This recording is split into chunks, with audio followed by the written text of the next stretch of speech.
Money chains का क्या concept है। मनी चेन के कंसेप्ट में हम देखते हैं कि 5 लोग आ रहे हैं, 1,000 रुपये दे रहे हैं। 5 लोग आ रहे हैं, 1,000 रुपये दे रहे हैं। अब कोई एक शख्स है जो उसने 1,000 दिया मेंबर बनने के लिए, मनी चेन में मेंबर बन गया वो। अब वो 5 लोगों को लाएगा जो 1,000 रुपये देंगे। जब वो 1,000 रुपये देंगे, वो 1,000 में से पर्टिकुलर परसेंटेज उसका होगा और पर्टिकुलर परसेंटेज कंपनी को जाएगा और पर्टिकुलर परसेंटेज उसको मिलेगा। फिर जो 5 लोग आए थे वो अपने नीचे के 5 वालों को लाएंगे, एक एक आदमी 5-5 को लाएगा, या पर्टिकुलर फॉर्मेट चेंज होते रहेंगे, कहीं 5 होगा, कहीं 10 होगा, कहीं अनलिमिटेड होगा, कहीं कुछ भी हो। वो अपने नीचे वालों को लाएंगे, वो 1,000 देंगे, तो क्या होगा, उनके ऊपर वाले को भी कुछ मिलेगा, उन्हें भी कुछ मिलेगा, हाँ, और उसके ऊपर वाले को कुछ मिलेगा, सबको कुछ ना कुछ मिलेगा। इस पिरामिड के अंदर, जो पिरामिड जैसा बनते आता है, पिरामिड के जैसा ऊपर टॉप पे कम लोग होते हैं, ज्यादा नीचे ज्यादा लोग होते हैं। तो होता क्या है कि जितने ज्यादा लोग नीचे आते आएंगे उतना ज्यादा ऊपर वालों को मिलता जाएगा, यहां तक आके ऊपर वालों को फिर बहुत ज्यादा मिलने लगेगा। लेकिन इसके मुतालिक स्कॉलर्स का फतवा यह है, क्या फतवा है, नंबर 1, आदमी ने 1,000 दिया तो ये क्या चीज है, ये उसको मिलना कितना चाहिए, 1,000 मिलना चाहिए। और ये देना लेना क्या है, ये कर्ज तो नहीं है, ये डीलिंग है, ये कर्ज नहीं है, ये डीलिंग है। इसके अंदर यदन भी यदीन, हैंड टू हैंड वाला होना चाहिए था, डिले है। हैंड टू हैंड का रूल जो हमने बुखारी की हदीस में देखा कि अल्लाह के रसूल सल्लल्लाहु अलैहि वसल्लम ने क्या सिखाया कि जो समन वाली, प्राइस वाली जो 6 चीजें हैं, उसके ने कहा कि ये सब में जब डील करो तो यदन भी यदीन, हैंड टू हैंड। हाँ, कर्ज दे रहे हो, कर्ज वाली बात अलग है, ये कर्ज नहीं दे रहा है, ये जिसने 1,000 दिया वो कर्ज नहीं दे रहा है, वो एक पर्टिकुलर एंट्री फी दे रहा है, एंट्री पार्टिसिपेट करने की चीज दे रहा है।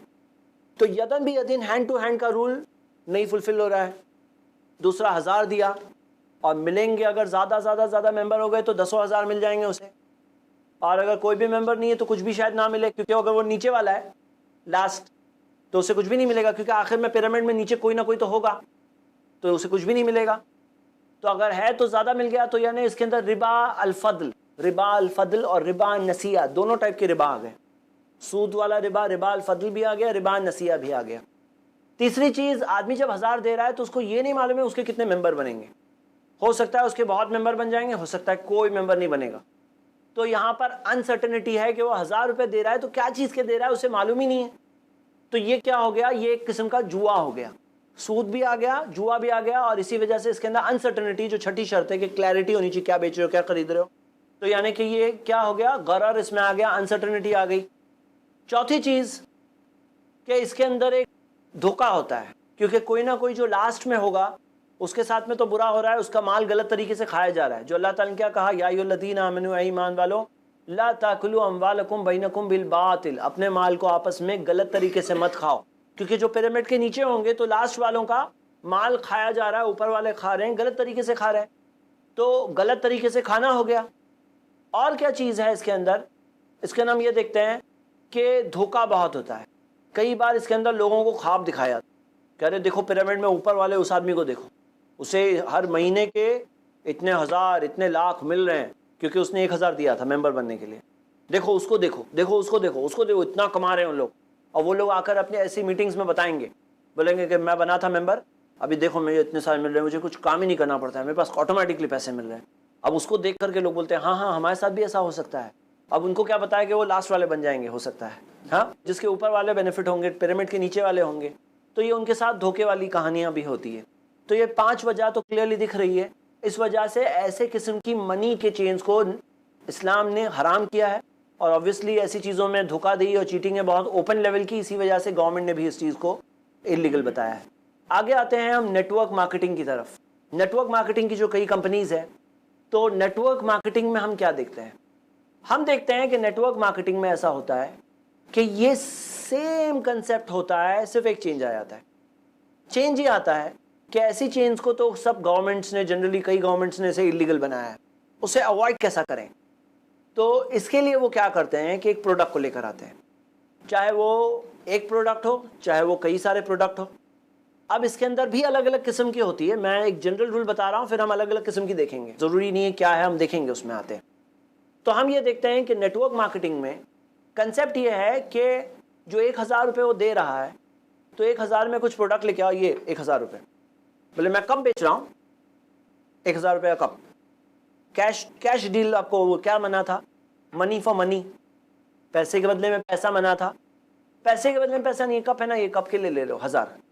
और जिसका ओवर प्राइसिंग की हुई है ऐसा कोई प्रोडक्ट होगा, या कोई ऐसा कंपोनेंट होगा कि 500 रुपये कैश कंपोनेंट है जो आपको इस चीज़ में पार्टिसिपेट करने के लिए मिल रहा है और 500 रुपये के प्रोडक्ट मिल रहे हैं, या ऐसा हो रहा है कि ओवर प्राइस प्रोडक्ट है, या कोई ऐसे किस्म का प्रोडक्ट जिसकी कोई आदमी को ज़रूरत नहीं है, वो चीज़ की जा रही है, वो कोई इंटरेस्ट नहीं है उसको इंटरेस्ट कंसेप्ट में है। तो वो कंसेप्ट के अंदर जो इंटरेस्ट है और वो उसके अंदर जो पार्टिसिपेट कर रहा है। अब इसके अंदर काबिल गौर कुछ चीज़ें हैं। मैंने आप लोगों को मनी चेन के बारे में बताया, मैं चाहता हूँ आप लोग एनालाइज करो और बताओ, जब प्रोडक्ट आ गया, प्रोडक्ट आने के बाद उसमें से क्या क्या अप्लाई होता है, क्या क्या नहीं अप्लाई होता है। उसमें मैंने क्या कहा था मनी चेन में, मैंने 5 चीज़ें बताई। नंबर 1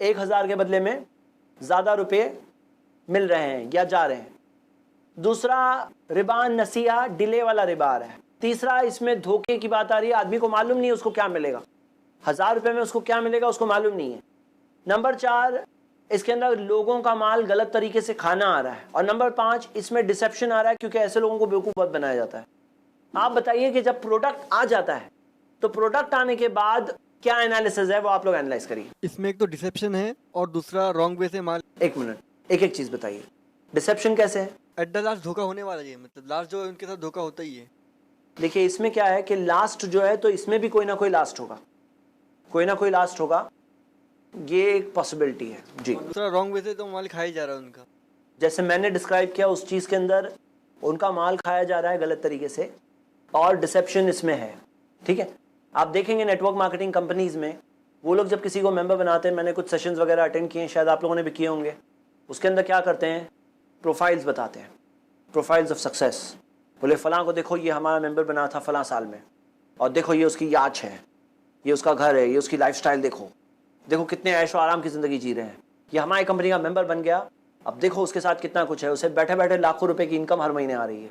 हाँ, तो ये सब बताकर क्या होता है कि आदमी ख्वाब देखने लगता है, बोले हाँ मेरे साथ भी ऐसा होगा, और फिर उसी उम्मीद से वो आता है, लेकिन उसे क्या बताया, हो सकता है उसका कोई डाउनलाइन होगा ही नहीं, उसे कोई डाउनलाइन मिलेगा ही नहीं। और ऐसे बहुत सारे लोग हैं जिनको कुछ नहीं मिलता, तो ऐसे लोग होते हैं। और नेटवर्क के अंदर ऐसा ही है कि पिरामिड मार्केटिंग जिसे कहते हैं, पिरामिड में नीचे की तरफ कोई ना कोई ऐसा होगा ही। तो डिसेप्शन और उसका माल गलत तरीके से खाना, ये एक चीज़ जो इस फॉर्मेट में, जो मैंने डिस्क्राइब किया, इस फॉर्मेट में दिख रही है। आगे बताइए जी, कौन बात करना चाह रहा है कुछ जी? वो प्रोडक्ट की अगर ज़रूरत है, जैसा कोई दवा की कंपनी रहती है या कोई ऐसा चीज़ रहती है जो यानी काम आने की चीज़, वो चीज़ भी ऐसा रहती है। और उसमें कैसा रहता है कि परसेंटेज लोग देते हैं, यानी तुम जैसा 500 की या 1000 की या कोई प्रोडक्ट ले लो, वो तुम खुद भी यूज़ करो, तुम्हारे को बेनिफिट मिले तो ही तुम सामने मार्केटिंग करके दूसरे लोग को लेके आओ। जो लोग लेके आएंगे ना तुम, तो उसमें तुम्हारे को एजेंट जैसा तुम रहेंगे, तुम्हारे को परसेंटेज मिलेगा उसमें। गौर करिए, देखिए एजेंट में और नेटवर्क मार्केटिंग में फ़र्क क्या है। कोई एजेंट है, कस्टमर लेके आता है, उसको कमीशन मिलता है। यहाँ पे शख्स कस्टमर भी है और कमीशन भी ला सकता है। मतलब क्या है, सुनिए,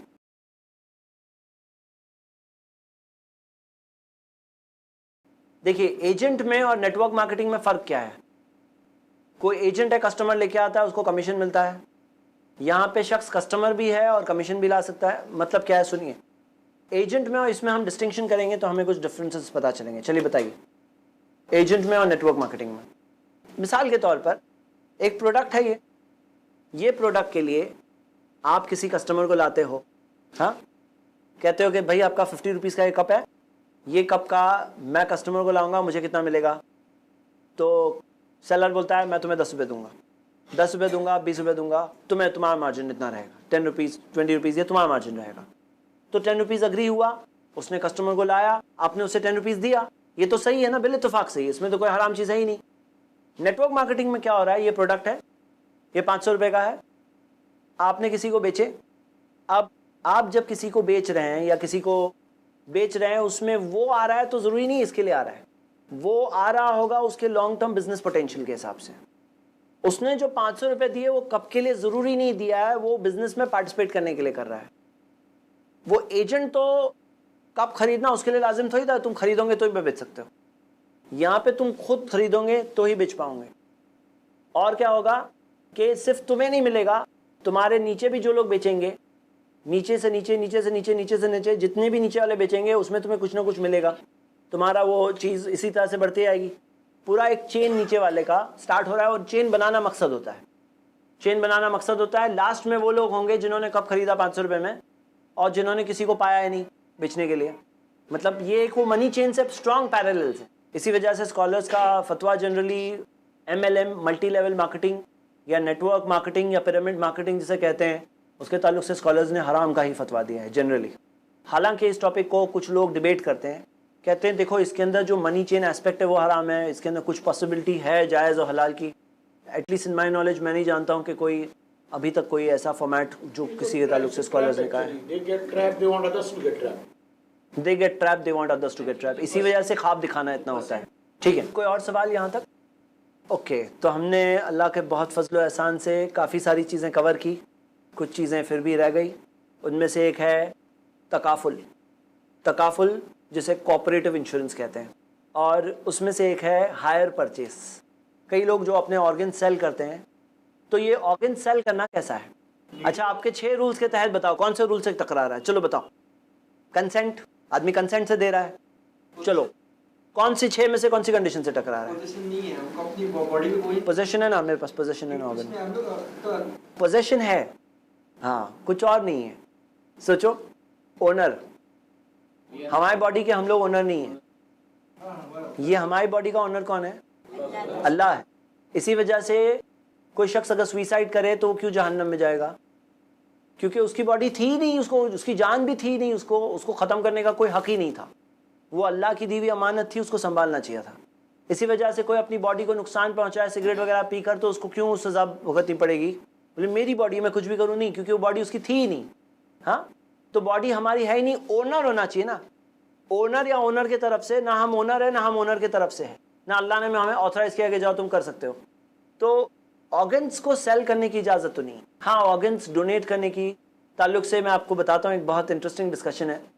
देखिए, ऑर्गन्स डोनेशन के अंदर वो ऑर्गन जिसके अंदर कोई नुकसान आदमी को नहीं हो जाएगा खुद, जैसे आदमी ने दिल अपना दे दिया तो वो जैसे फिगरेटिवली कहना अलग बात है, लेकिन रियली ट्रांसप्लांट के अंदर वो बिल्कुल लीथल बात हो जाएगी। तो कोई ऐसी चीज़ जैसे पार्ट्स ऑफ द बॉडी, जैसे कुछ बोले आंखें तो 2 हैं मेरे पास, नहीं, लेकिन ये भी रेंज ऑफ विजन होता है जो अल्लाह ने दिया है। इसके अंदर हम ये देखते हैं कि अगर किडनी देकर आप बचा सकते हो तो जान बचाने की बात है, बचा लो उसकी जान। उसी तरह हम देखते हैं कि कोई ऐसी पार्ट है जिससे कोई नुकसान नहीं पहुंचेगा आदमी को, जैसे ब्लड दे रहे हैं, ब्लड वापस आ जाता है, तो ब्लड देना, डोनेट करना, इसकी भी इजाज़त है। हालांकि ये भी मजबूरी की सिचुएशन में अप्लाई होता है। लेकिन ट्रांसप्लांट के ताल्लुक से बहुत अहम बात क्या है ना, कि लिविंग डोनर्स जो देते हैं, ये तो एक बात है, मरने के बाद जो डोनर दे, हाँ, जो डोनर मरने के बाद दे, बोले कि मेरे मरने के बाद मेरी बॉडी में से मेरी किडनीज निकाल लेना, मेरा लिवर निकाल लेना, मेरी आंखें निकाल लेना, फलां फलां को दे देना या किसी को दे देना, तो ये कैसा है? इसके ताल्लुक से हम देखते हैं कि नबी सल्लल्लाहु अलैहि वसल्लम की एक हदीस है, मन कसरा अज़मिल मय्यित का कसर ही हय्या। मुर्दे की हड्डी तोड़ना ऐसा ही है जैसे जिंदे की हड्डी तोड़े। जैसे जिंदा आदमी की हड्डी तोड़े तो कैसी बात है, गुनाह की चीज़ है ना, तो मुर्दे की हड्डी तोड़ना भी ऐसी चीज़ है। इसी वजह से मुर्दों की हड्डी तोड़ने की इजाज़त नहीं है। हाँ, इसी वजह से अगर कोई केस हो जाए जिसके अंदर पोस्टमार्टम आ जाए, तो वो पोस्टमार्टम अवॉइड करने की पूरी कोशिश करना चाहिए। हालांकि ऐसी टेक्नोलॉजी आ चुकी है जिसकी वजह से उन्हें पोस्टमार्टम करने की कोई ज़रूरत नहीं है, उसके किए बगैर भी हो जाएगा। क्या चीज़ के ज़रिए? जो स्कैन्स जो है पर्टिकुलर, उसके ज़रिए उनको जो रिपोर्ट चाहिए ना वो मिल जाएगी। वेस्टर्न कंट्रीज़ में कुछ जगहों पर जूस ने इस चीज़ को इंट्रोड्यूस करने की कोशिश की है। क्यों? क्योंकि जूइश रिलीजन में भी बॉडी को कट करना जायज़ नहीं उनके तहत। बात यहाँ पर यह है कि वो ऑर्गन डोनेट अगर करने जाएंगे तो उसके अंदर बॉडी को कट ओपन करके ऑर्गन निकालने में कुछ हड्डियाँ टूटने का चांस है ही ऑफ कोर्स, कि कोई हड्डी टूटेगी वो ऑर्गन निकालने के लिए। तो ये अल्लाह के रसूल सल्लल्लाहु अलैहि वसल्लम की हदीस है, किसी ने अगर मुर्दे की हड्डी को तोड़ा तो ऐसा है का कसरी हया, जैसे कि जिंदगी हड्डी को तोड़ दिया। लेकिन मैं आपको बता दूं एक बात, सोचें आप कि मान लीजिए कि कोई शख्स अगर अपनी बॉडी के ऑर्गन्स को डोनेट करे तो वो एक इंसान की बॉडी से कईयों जान बच सकती है। क्योंकि हम देखते हैं कि इंडिया जैसी कंट्री के अंदर क्यों ऑर्गन्स की इतनी शॉर्टेज होती है, क्योंकि यहाँ पे सिर्फ मुस्लिम्स ही नहीं, जो हिंदूज भी हैं उनके यहाँ भी ऐसी चीज़ है कि वो लोग बॉडी को कट करना अच्छा नहीं मानते हैं। और इसी वजह से यहाँ पर वो डोनर्स जो जैसे किडनी के, हम देखते हैं कि किडनी के कई सारे लोग हैं, किडनी फेलियर्स के कई सारे लोग, आज मेडिसिन वगैरह के रॉन्ग प्रिस्क्रिप्शन वगैरह होने की वजह से यंग एज में किडनी फेलियर्स वगैरह के कई सारे केसेस हो जाते हैं। और किडनीज का जो यहाँ पे ऑर्गेनाइजेशंस है जिसके अंदर अपना नाम लिखा करके रखो, और नाम लिखा के रखो, उसके अंदर इतनी लंबी लिस्ट है और किडनीज जो आ रही है बहुत कम। वो किडनीज कौन सी, जैसे लावारिस जो लाशें पड़ी मिल गई उसमें से वो लोग किडनीज जो निकाल लेते हैं और वो जो मिलती है, या कोई जो शख्स जो मरने से पहले विल करके आता है कि मेरी बॉडी के मैं पार्ट्स ये डोनेट कर रहा हूँ, हाँ, तो वो अपने पार्ट्स डोनेट करके जो लोग मरते हैं, तो वो जो लोग हैं उनकी जो किडनीज आती है बहुत कम आती है। लेकिन वही चीज़ अगर वेस्टर्न कंट्रीज में देखेंगे तो बहुत सारी आती है, क्योंकि वहाँ पे लोग ऐसी वसीयतें वगैरह करके आते हैं, विल करके आते हैं कि मेरे मरने के बाद, क्योंकि इतने पर्टिकुलर आवर्स के अंदर बॉडी में से निकाल सकते हैं वो ऑर्गन्स पर्टिकुलर आवर्स में। हम अगर इस चीज़ के बारे में देखें कि एक नुकसान ज़रूर है, लेकिन इतनी सारी जानें बचने का चांस है कि अगर एक शख्स अगर अपनी बॉडी के पार्ट्स जो ऑर्गन्स डोनेट करे, तो एक किडनी एक इंसान में गई तो एक जान बच गई, एक किडनी दूसरे इंसान में गई तो दूसरी जान बच गई, उसके फला पार्ट्स चले गए और कितने सारे ऐसे पार्ट्स हैं जिससे जानें बचती है। तो कितनी सारी जानें बच सकती है वो एक आदमी के उस चीज़ को डोनेट करने से। एनीवे ये बात अंडर डिस्कशन है और कुछ स्कॉलर्स के फतवे है, तो लेकिन फिर भी ये बात अभी तक बिल्कुल हम लोग ओपनली नहीं बोल सकते हैं। तो मैं इंशाल्लाह किसी दिन मेरे पास कोई अच्छा फतवा हो तो मैं इस बात को बोलूँगा। लेकिन मैं आपको बताऊँ कि आप खुद सोचो, मैंने खुद अपनी वालदा को कई साल तक किडनी फेलियर से तड़प के आखिर में मरते देखा, और यही बात है हकीकत के ट्रांसप्लांट के ज़रिए इतनी जानें बच सकती है। तो हड्डी टूटना ये एक चीज़ है, नुकसानदेह यकीनन है, लेकिन कितनी जानें बचना, अगर जीते जी कोई आदमी की हड्डी तोड़े ताकि इतनी सारी जानें बच जाएं, तो वो भी एक बात है जो अगर देखें, अगर कुरान के अंदर हदीस में जो रूल मिलता है अखफ़ुद्दररैन, दो नुकसानों में छोटा नुकसान, दो नुकसान है, नुकसान दोनों में, लेकिन छोटा नुकसान किस चीज़ में है।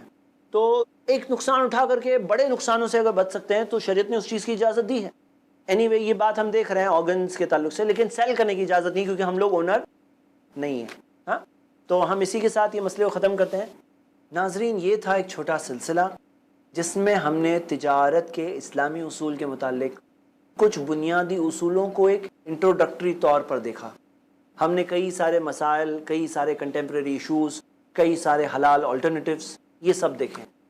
अब सवाल ये है कि इन उसूलों को जिन्हें हमने सीखा है इस प्रोग्राम के ज़रिए, हम अपनी रियल लाइफ में कैसे अप्लाई करते हैं, और इन चीज़ों को सीखने के बाद इन चीज़ों की बुनियाद पर आगे की ज़िंदगी में जो और हमें सीखना है और इल्म हासिल करना है, उस इल्म के रास्ते पर हम कितना चलते हैं।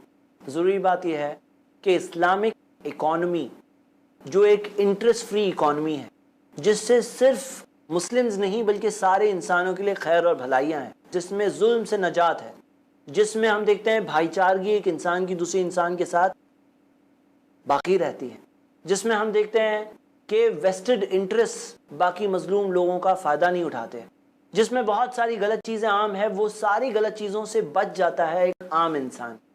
तो हम सब के लिए ज़रूरी है कि हम इन चीज़ों को स्टडी करें, इन चीज़ों के ताल्लुक से तहकीक करें, और जो सही और हक बात है, जो सच्ची बात है, जो सारे इंसानों के लिए और इंसानियत के लिए भलाई वाली बात है, वो बातों को हमें प्रैक्टिकल तौर पर अपनी लाइफ में, अपनी सोसाइटी में, अपनी कंट्री में, अपनी कम्युनिटीज़ में लाना चाहिए।